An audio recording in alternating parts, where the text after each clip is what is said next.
Next question, and Ms. Trudeau, this one's going to come to you first. We'll stick with growth for one more question here. Growth often leads to the question of where that growth is going to happen. And that can lead to the question about parks and greenways. Are they a priority, or is development and housing a priority for a community? And is there money and resources for both of them? That's a great question. I think you have to take them simultaneously when it's concerning growth. We have great parks here in Garner, and I get to see them quite frequently with the children and running through White Deer Park, and I'm pretty proud of what we've done here in the lead of greenways and parks, but we can do more. We do have money on the bond referendum to do park expansion, and the town has been doing a great job of accumulating extra green space. They just made a new recent purchase. I am terribly excited about Jurgen Park and where they're headed with that, and as well as Meadowbrook, the historic black golf course that we acquired.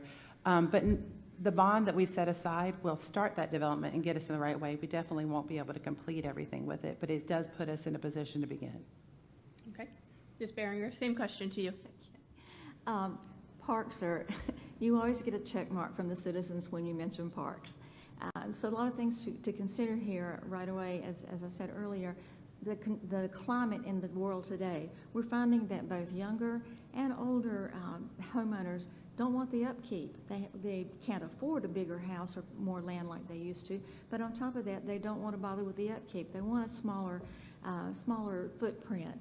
Well, if you're going to have a smaller footprint, then where are you going to go walk around?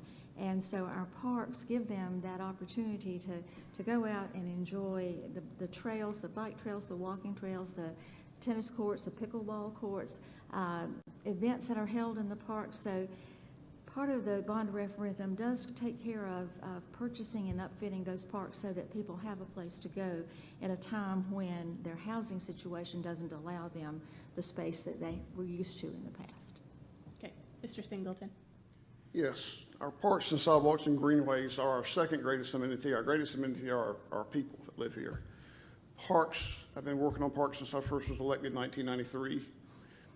Parks, last year with COVID, gave people a place to go, a place for people to explore, a place for people to let off some steam and get out of the house.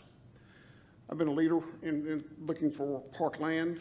The Jurgen Park, which is on our bond referendum, I talked to the landowner about 10 years ago and said, hey, whenever you decide to sell it, please let us know. I'd like to have the town of Garner get that opportunity. We were able to buy that property. I'm talking to another property owner right now who has an interest in parkland here in Garner.